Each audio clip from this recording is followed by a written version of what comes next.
Halo teman-teman sekalian, perkenalkan saya Venti Remi Putri, mahasiswa Ilmu Komunikasi Universitas Negeri Padang. Pada hari ini saya akan mempresentasikan artikel konseptual saya yang berjudul Reorientasi Literasi Media Digital dalam Mewujudkan Pendidikan Berkualitas di Era Pasca Kebenaran.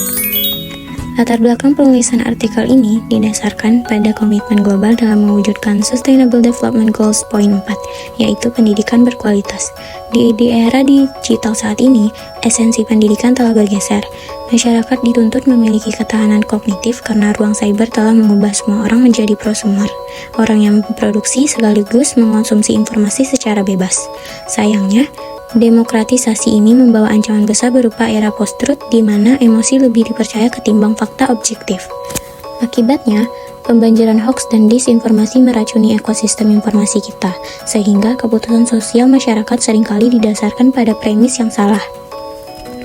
Dari latar belakang tersebut, muncul beberapa pertanyaan mendasar yang dianalisis dalam artikel ini. Pertama, mengapa pembanjiran informasi di era post-truth bisa menghambat terwujudnya pendidikan berkualitas? Kedua, bagaimana perspektif teori komunikasi dalam membedah krisis literasi ini? Dan ketiga, apa saja tantangan terbesar dalam membumikan literasi digital yang kritis dan etis di Indonesia saat ini? Sejalan dengan rumusan masalah tersebut, tujuan penulisan artikel konseptual ini adalah untuk merumuskan sebuah model reorientasi literasi media digital yang integratif sebagai strategi utama pendukung Sustainable Development Goals Point 4. Selain itu, artikel ini bertujuan menganalisis fenomena cyber lewat kacamata teori komunikasi dan menawarkan solusi praktis bagi para pemangku kepentingan. Memasuki bagian pembahasan, kajian literatur kritis dari berbagai sumber ilmiah menunjukkan bahwa literasi media harus direorientasi. Para ahli seperti Buckingham dan Hobbes menegaskan bahwa literasi bukan lagi sekadar kemampuan teknis dan mengetik atau mencari informasi, melainkan tameng kognitif untuk mendeteksi propaganda modern.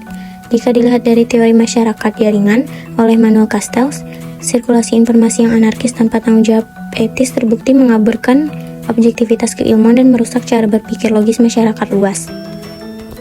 Artikel ini juga menemukan tantangan besar di Indonesia. Berdasarkan data nasional, problem utama kita bersifat kultural. Masyarakat sangat cepat membagikan pesan, namun sangat malas melakukan verifikasi. Ditambah lagi, nilai etika netiket yang masih rendah.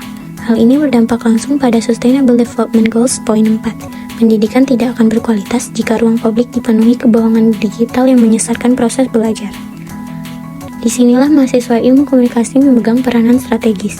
Kompetensi keilmuan komunikasi yang kita miliki harus diubah menjadi aksi nyata untuk mengedukasi masyarakat dan mengkonter narasi negatif cyber. Sebagai simpulan, krisis informasi di era post-truth menghambat pendidikan berkualitas, sehingga reorientasi literasi media digital berbasis ketahanan kognitif kritis mutlak diperlukan. Rekomendasi yang saya ajukan, yang pertama adalah institusi pendidikan wajib mengintegrasikan kurikulum etika digital. Yang kedua, pemerintah harus fokus pada pelatihan taktis verifikasi data. Dan ketiga, mahasiswa komunikasi harus aktif turun tangan mengedukasi komunitas lokal demi ekosistem cyber yang sehat. Sekian presentasi dari saya, terima kasih.